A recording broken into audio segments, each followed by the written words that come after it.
Yang patut diberitahukan kepada teman-teman pers semua bahwa fitnah besar kalau laskar kita disebut membawa senjata api dan tembak menembak. Fitnah itu. Laskar kami tidak pernah dibekali dengan senjata api. Kami terbiasa tangan kosong. Kami bukan pengecut.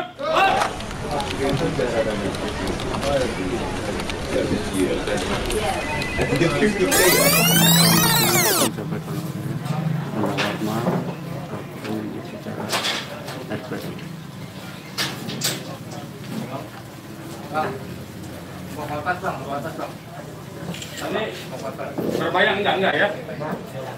Ini sebelumnya kita mohon maaf karena nggak bisa terima di dalam karena kita bocor. Jadi tempat biasa kita rapat penuh air. Jadi mohon maaf sebelumnya pada teman-teman wartawan, kita terimanya di teras sini aja ya. Baik, bismillahirrahmanirrahim. Assalamualaikum warahmatullahi wabarakatuh.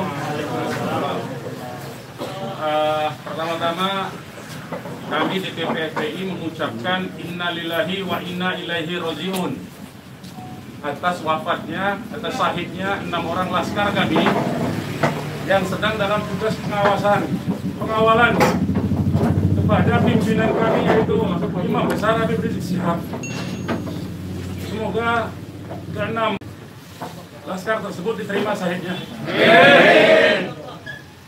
Yang kedua, kami sampaikan alhamdulillah Imam Besar kami bersama keluarga dan cucunya alhamdulillah dalam keadaan sehat. Amin.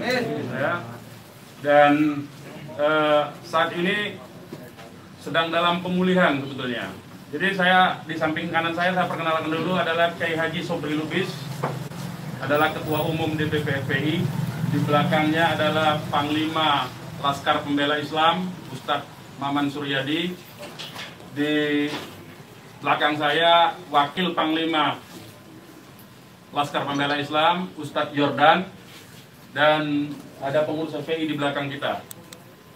Jadi pertama-tama saya mau sampaikan bahwa kami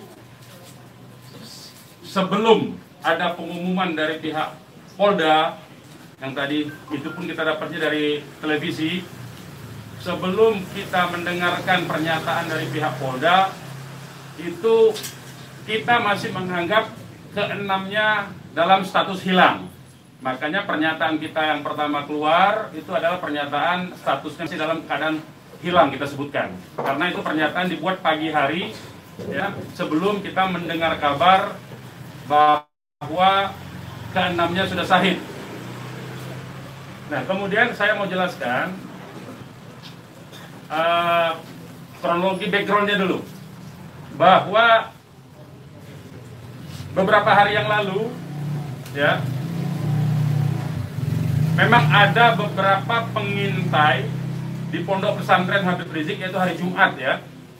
Hari Jumat itu ada beberapa pengintai yang ditugaskan oleh institusi resmi negara.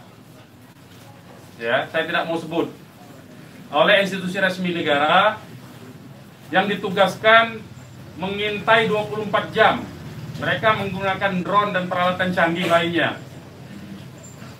Dan kemudian ada komunikasi dari laskar yang menjaga Pondok Pesantren Habib Rizik di Megamendung itu dengan para pengintai. Karena kebetulan mereka terjebak dengan cara pengintaian mereka sendiri yang tidak profesional. Ada komunikasi antara laskar penjaga markas Syariah Megamendung dengan para pengintai. Ya. Ada 3 orang yang berhasil dikomunikasikan dan kita mendapatkan semua data-datanya. Ya, data-datanya kita dapatkan semua, identitasnya kita dapatkan semua, dan ternyata pengintaian itu bukan cuma terjadi di Megamendung, di lokasi Pondok Pesantren Habib Rizik, tetapi juga di Petamburan sini. Posisinya di sebelah sana, ya, posisi para pengintai. Ada foto-fotonya kita dapatkan. Kemudian juga di Sentul yang sempat dilakukan aksi demonstrasi. Artinya yang saya mau sampaikan di sini, Habib Rizik sejak kepulangannya memang diintai 24 jam. Ada 30 orang. Masih di Sentul, 10 orang di Megamendung.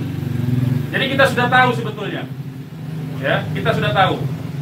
Nah, setelah proses hari Jumat itu, beliau bersama keluarga meninggalkan tempat istirahat beliau, tempat pemulihan beliau yang tadinya di Megamendung, beliau pindah ke Sentul, ya, pindah ke Sentul. Kemudian Ahad, ya, malam, yaitu hari Minggu pukul 22.30, artinya lebih sekitar setengah 11-an, ya, setengah 11 sampai jam 11 malam, beliau meninggalkan lokasi dari Sentul untuk menuju ke tempat pengajian keluarga inti. Saya mau sebutkan, pengajian subuh, ya, pengajian subuh keluarga inti. Jadi tidak melibatkan pihak mana-mana pun juga. Dengan 4 mobil keluarga. Di dalam mobil ada istri beliau, ada anak dan ada menantu. Artinya ada perempuan di dalam mobil itu. Dan ada cucu beliau. 2 orang masih bayi, 3 orang balita. Ya. Jadi di rombongan Habib Rizik itu ada balita, ada bayi dan masih belum 1 tahun dan ada balita. Itu yang saya mau tegaskan. Jadi ini adalah perjalanan keluarga biasa. Beliau mau melakukan pengajian keluarga saja, karena biasa pengajian subuh keluarga. Ya. Nah, di dalam perjalanannya lebih kurang pukul 12.30, artinya setengah 1 malam, rombongan beliau dengan dikawal. Beliau menggunakan keluarga menggunakan 4 kendaraan roda 4 dan dikawal oleh 4 mobil juga oleh laskar. Ya. Nah, di dalam perjalanan ada orang yang menguntit sejak dari keluarnya beliau dari Sentul itu. Ya, terus dikuntit dan akhirnya para penguntit ini berusaha memotong, entah apa tujuannya. Kita sebut karena kita tidak tahu apakah dia petugas resmi atau bukan, karena dia tidak berseragam, ya. Harus disebut tidak berseragam. Ini orang-orang tidak berseragam. Berusaha memotong rombongan, ya, dan menyetop kendaraan. Nah, para pengawal tentu saja bereaksi untuk melindungi, ya, untuk melindungi Imam Besar Habib Rizik Syihab. Itu reaksi normal, karena memang mereka bertugas untuk mengawal. Reaksi normal. Yang patut diberitahukan kepada teman-teman pers semua, bahwa fitnah besar kalau laskar kita disebut membawa senjata api dan tembak-menembak. Fitnah itu. Laskar kami tidak pernah dibekali dengan senjata api. Kami terbiasa tangan kosong. Kami bukan pengecut. Jadi fitnah, dan ini fitnah luar biasa, pemutarbalikan fakta dengan menyebutkan bahwa laskar yang lebih dahulu menyerang dan melakukan penembakan. Kalau betul itu coba dicek senjata apinya, nomor register senjata apinya, pelurunya itu semua tercatat. Cek saja, silakan dicek. Pasti bukan punya kami, karena kami tidak punya akses terhadap senjata api dan tidak mungkin membeli dari pasar gelap. Ya, jadi bohong sama sekali. Apalagi di FPI, di kartu anggota FPI dan kartu anggota LPI disebutkan bahwa setiap anggota FPI dilarang membawa senjata tajam, senjata api, bahkan dan bahan peledak. Itu dilarang di kartu anggota kita punya. Ya. Nah, jadi upaya-upaya memfitnah, memutarbalikkan fakta, hentikanlah. Ya. Hentikanlah. Nah, kemudian kejadiannya, ya, kenapa kami menyatakan laskar kami dalam keadaan hilang? Karena memang kami belum tahu keberadaannya di mana. Itu membuktikan bahwa mereka dibunuh dan dibantai, saudara-saudara. Ya. Kalau sejak awal tembak menembak itu berarti dia tewasnya di tempat dong. Tewas di tempat pasti banyak. Semalam saya sendiri sampai jam 3 sudah ngecek dengan teman-teman yang di lapangan, tidak ada jenazah di situ, tidak ada keramaian di situ. Yang ada justru petugas aparat setempat yang ada di lokasi yang diperkirakan di sekitar pintu tol Karawang Timur. Ya, di tengah malam itu saya suruh cek. Begitu saya mendengar ada berita terjadi ada laskar kita yang ditembak, kita suruh cek ke pintu tol Karawang Timur, ternyata tidak ada mobil laskar di situ. Mobil laskar tidak ada, jenazah tidak ada. Kalau itu memang tembak-menembak dan tewas di tempat, itu pasti ada jenazah di situ. Pasti membutuhkan proses lama untuk evakuasi di situ. Tetapi ini tidak ada. Dan bahkan saudara-saudara perlu ketahui, teman-teman media, sempat salah satu laskar mengirimkan voice note rintihan dari salah satu laskar kita yang ditembak. Itu artinya apa? Itu artinya laskar kami dibawa ke satu tempat dan dibantai di tempat itu. Dibantai di tempat lain. Itu artinya. Dan kemudian waktu kemudian setelah voice note terkirimkan, tidak ada lagi HP dari laskar 6 orang itu yang aktif kita hubungi. Kita sudah cari sampai pagi tadi, sampai siang tadi, sebelum pengumuman dari pihak Polda, kita sudah cari kemana-mana. Ke rumah sakit kita cari, ke kantor polisi kita cari. Karena kita anggapnya itu orang hilang.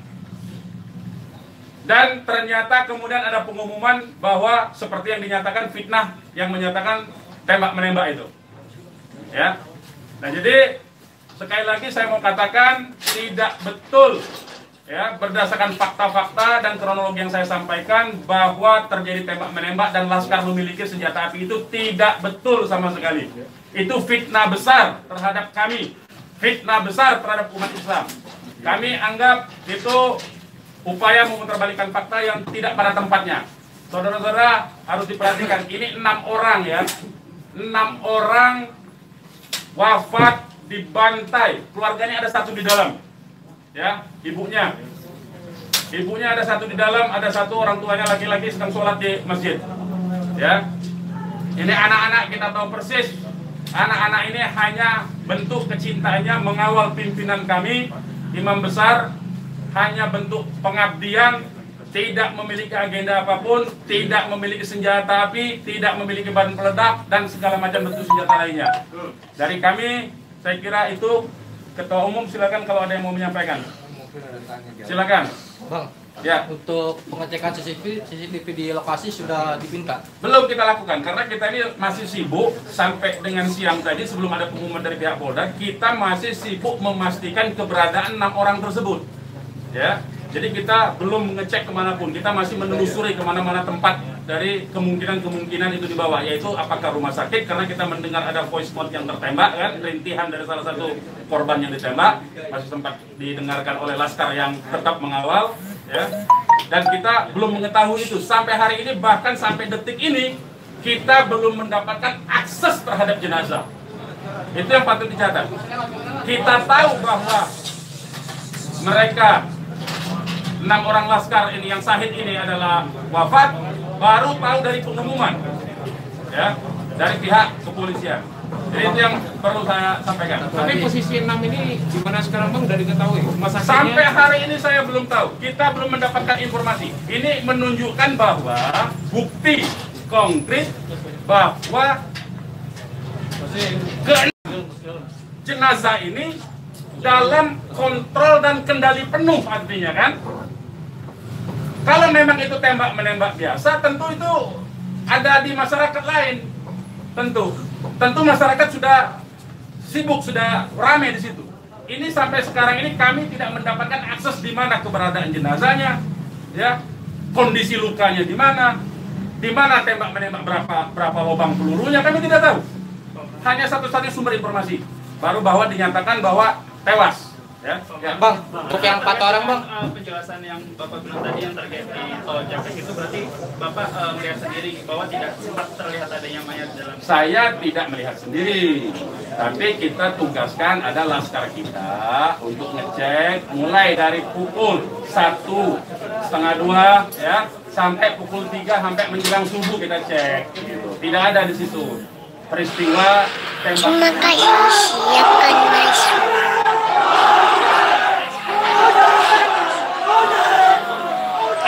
Terima kasih, silakan masuk. Lokasi yang kita duga tempat terjadinya itu. Bang, untuk yang 4 orang yang masih sisa itu kan ada 10 orang kan yang dikabarkan yang mengawal itu 4 mobil. Jadi lebih dari 10 orang. Berarti yang sisanya itu bakal bisa menjadi saksi dong Bang?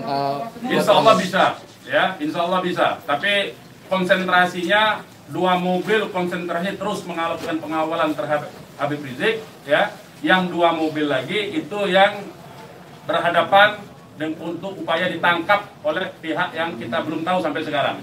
Tapi diakui oleh mereka itu sebagai polisi kan. Mestinya kalau polisi, saya mau katakan, kalau polisi dalam upaya penyidikan itu mestinya penyerahan surat. Kan surat sudah diserahkan, untuk apa lagi dikuntit? Kan Habib Rizik tinggal datang atau tidak kan? Kalau dia datang kan ada upaya-upaya hukum yang mereka gunakan berdasarkan kewenangan mereka. Tidak perlu ada kuntit-menguntit seperti itu. Ya, jadi ini menjadi catatan penting ya. Ini menjadi catatan penting. Habib Rizik sudah dipanggil dan kita sudah mendatangi hari ini pengacara kita. Ya, jadi tidak ada kaitan itu dengan bahwa Habib Rizik seperti apa tidak ada. Ya, itu proses mekanisme hukum biasa. Ya, silakan yang lain. Pak, ada langkah-langkah hukum atau langkah apa terkait kejadian ini? Ya tentu begini. Jadi ini tidak boleh ada satupun ya warga negara ya.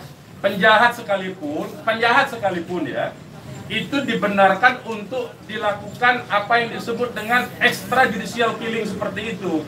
Kalau demikian caranya, berarti lembaga kejaksaan, lembaga pengadilan dibubarkan saja. Cukup kalau polisi menganggap itu penjahat, ditembak, melawan, ditembak, mati udah kan? Berarti nggak perlu pengadilan. Kita ini negara hukum atau negara kekuasaan, ya. Jadi itu perlu jadi catatan juga. Jadi upaya hukum apa? Upaya hukumnya adalah dalam hal ini disebut secara hak asasi manusia, instrumen hak asasi manusia. Ini disebut dengan extrajudicial killing. Ini pelanggaran berat hak asasi manusia. Mereka yang melakukan proses pembunuhan extrajudicial killing ini, pembunuhan di luar proses hukum ini mestinya diadili oleh pengadilan HAM. Ya, mestinya instrumen yang bergerak adalah Komnas HAM ini. Ya, Komnas HAM. Ya, kita minta Komnas HAM secara terbuka untuk melakukan penyelidikan karena ini jelas-jelas by intention ini, ya. Dan yang dilakukan terhadap Habib Rizik ini terencana, ya. Ya, silakan. Penegasan aja, jadi informasi mengenai meninggalnya anggota Laskar ini itu berdasarkan hasil rilis yang disampaikan dari pihak Polda, dari pihak Polda. Makanya kita menjadi heran. Ya, artinya itu firm mereka dibunuh tuh, ya. Yang 6 orang itu sendiri identitasnya bisa disebutkan? Yang 6 orang identitas, baik saya bacakan.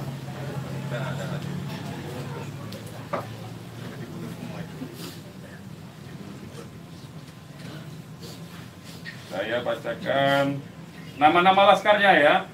1 Faiz. Ini nama panggilan, kita belum cek nama aslinya ya. Ini baru nama panggilan dari teman-temannya yang mengabarkan. 1 Faiz, 2 Ambon, 3 Andi. Yang Andi ini ibunya sudah ada di sini di dalam kantor kita. 4 Reza, 5 Lutfi, 6 Kadafi. Ya. Semuanya adalah anggota Laskar dari Laskar DKI. Ya. Saya ulangi lagi, Faiz, Ambon, Andi, Reza, Lutfi dan Kadafi, ya, 6 orang. Usianya sendiri rentangan ada? Usianya kita masih cross check dengan keluarga ya. Kita belum tahu karena kita kan tidak pegang KTP-nya. Bang, satu lagi nih. Peristiwa baku tembak ini kan terjadi. Tidak ada peristiwa baku tembak, Mas. Peristiwa penembakan yang ada. Penembakan ini kan dikabarkan sama Pak Kapolda karena ada isu pengarahan massa ke Jakarta mengawal Habib Rizik pemeriksaan. Nah, apakah itu benar? Jadi itu membuktikan itu fitnah ya. Habib Rizik itu menuju luar Jakarta, bukan menuju dalam Jakarta. Jadi kebohongan-kebohongan seperti itu tidak layak dikutip menurut saya. Ya, tidak boleh informasi publik dijejali dengan berbagai macam kebohongan. Hentikan kebohongan. Habib Rizik menuju arah luar Jakarta, bukan menuju dalam Jakarta. Menuju ke tempat pengajian. Pengajian itu pengajian keluarga. Keluarganya keluarga inti. Terdiri dari, ya kalau saya sebutkan nanti Habib Rizik terancam nyawanya. Mau tanggung jawab nggak nanti? Lokasi penembakannya di mana, Pak? Lokasi penembakan diperkirakan pintu tol Karawang Timur. Yang udah dicek di sana di mana? Sudah dicek di situ. Karawang Timur. Pintu tol Karawang Timur. Sudah kita cek.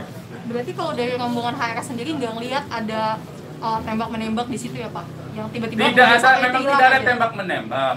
Ya, memang tidak ada tembak menembak. Sudah saya katakan berulang-ulang, tidak ada tembak menembak. Kalau bahasanya tembak menembak, itu artinya dua belah pihak memiliki senjata api yang sama.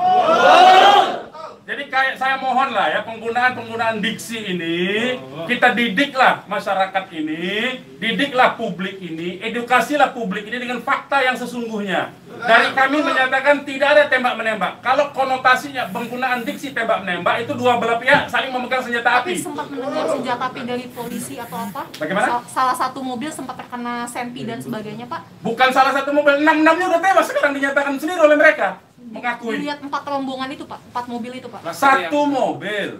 Ya, sudah saya katakan tadi, yang mengawal Habib Rizik ini 4 mobil. 2 mobil terus mengawal Habib Rizik menuju tempat pengajian. Yang 2 lah kemudian yang berusaha dihadang oleh OTK ini. Begitu, saudara.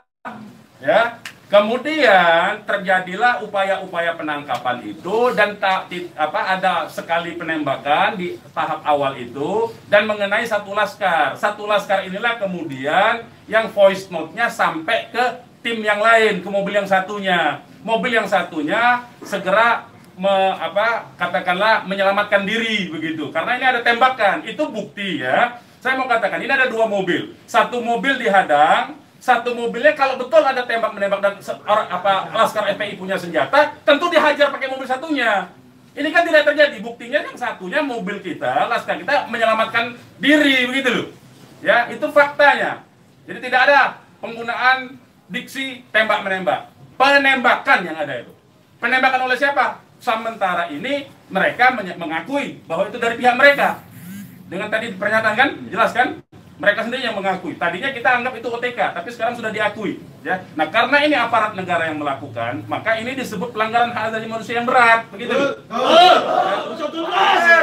Pelanggaran hak asasi manusia berat itu sendiri, apakah FPI akan melapor ke Komnas HAM? Oh iya, kita akan berupaya tentu saja. Ya, kita akan menggunakan seluruh mekanisme hukum untuk melaporkan peristiwa ini. Ini tidak boleh didiamkan. Sebab bisa saja nanti Anda semua akan ditembak nanti kalau kritis. Ya, aman. Karena Anda wartawan tentu saja menyuarakan yang kritis. Kalau Anda tidak disenangi kritik Anda nanti Anda akan menjadi sasaran. Semua warga negara Indonesia akan diperlakukan sewenang-wenang seperti ini. Ini tidak boleh dibiarkan. Ya, kami masih bersabar dengan menggunakan upaya mekanisme hukum. Ya, yaitu akan berupaya melaporkan ini ke Komnas HAM. Karena ini kita sebut pelanggaran HAM berat. Ya.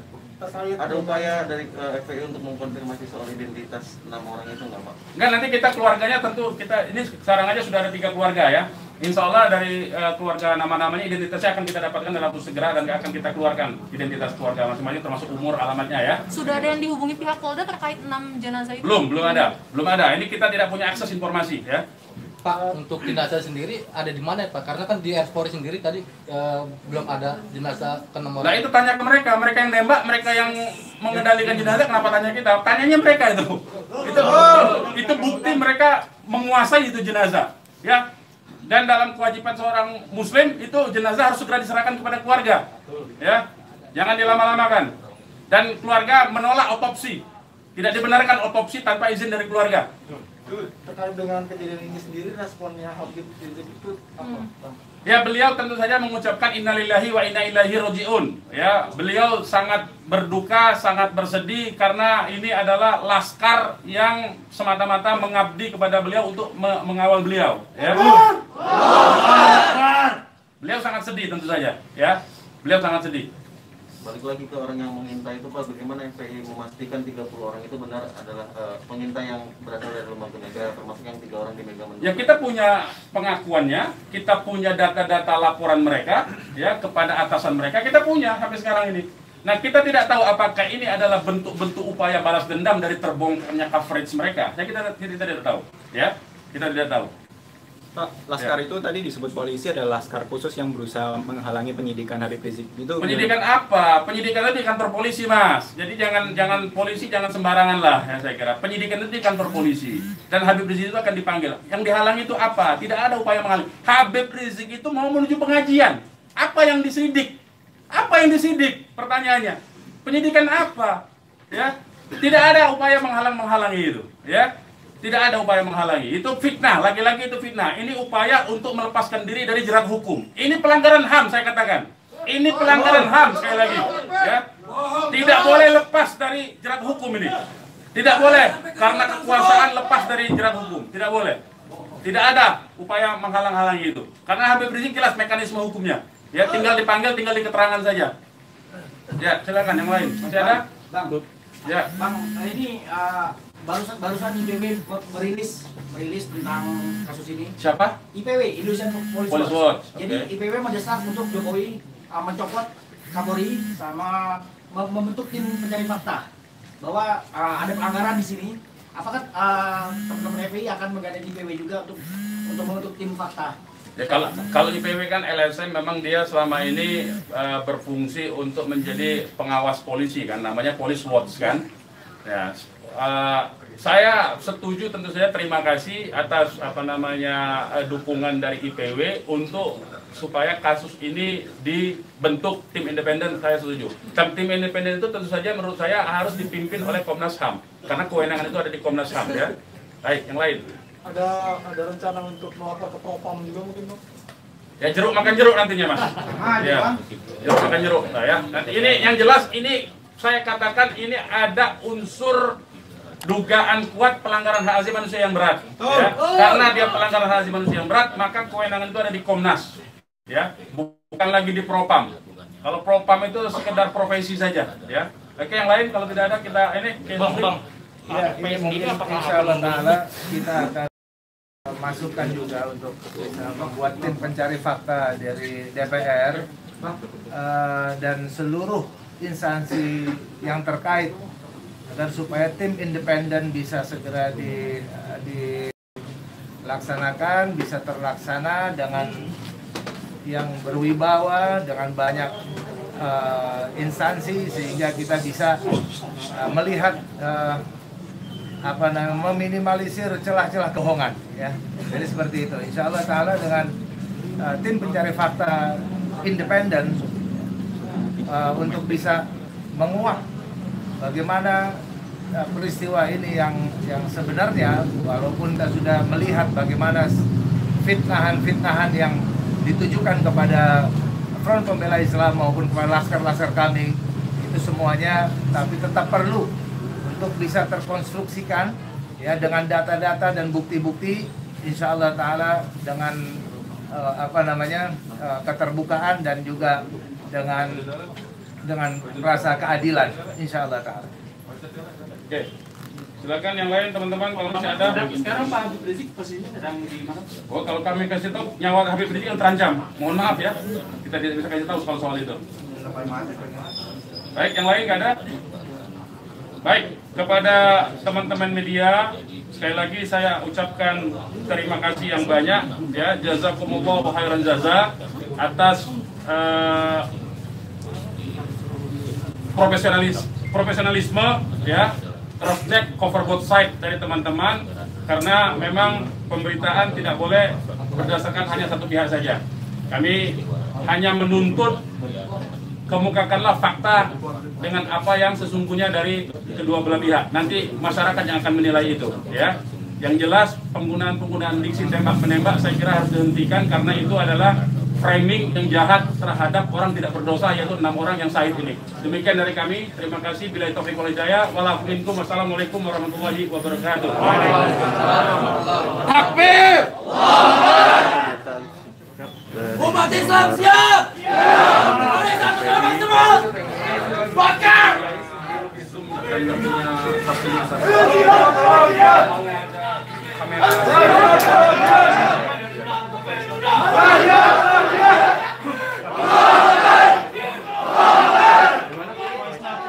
Terima Bapak. Saya belum pegang, tapi itu keterangan dari komandan timnya. Saya memang sengaja belum minta ya. Itu dari korban bernama siapa Pak? Yang voice note itu? Bagaimana? Atas nama siapa korban voice note itu Pak? Itu juga belum tahu. Itu voice note-nya itu dikirim itu sangat cepat sekali. Kita belum tahu. Saya sendiri belum dapat. Tapi itu keterangan voice note dari komandan yang mengawal Habib Rizik semalam. Ya, berarti isinya teriakan saat rintihan ya. Ada rintihan mengadu kesakitan seperti itu. Hanya sebentar, hanya beberapa detik. Dari nomor siapa dikirimnya Pak? Apa dari nomor laskar atau nomor yang tidak dikenal? Nomor laskar dong, nomor laskar. Itu kan mereka kan punya komunikasi di antara mereka. Gitu ya. Beredarin gambarnya. Ya ini betul ya, betul. Itu semua ya. Itu sudah saya sebarkan di antara beberapa teman. Jadi saling berbagi saja ya. Itu benar ya Bang? Benar itu benar. Itu benar itu. Coba saya cek lagi.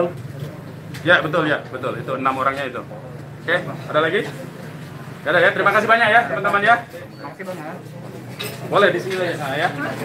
Di ini hubungin aja ya. Nah, tolong di nanti 4:30 ya. Di dalam ya. Terus kita nulisnya atribusinya masih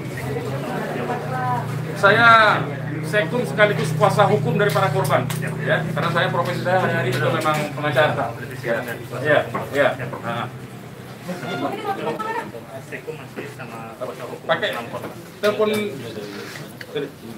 Gue bisa, silakan boleh itu ya. Tapi pakai telepon, ya. Anda saja ya, karena saya telepon saya nggak ada yang bisa dikontak, hanya WA talk. Jadi sementara WA jaringannya sangat jelek kalau dia. Jam berapa? Karena ini 4:30 soalnya. Oke, sebentar lagi ya. Terima kasih teman-teman ya semuanya. Mohon maaf atas ketidaklayakan tempatnya ya.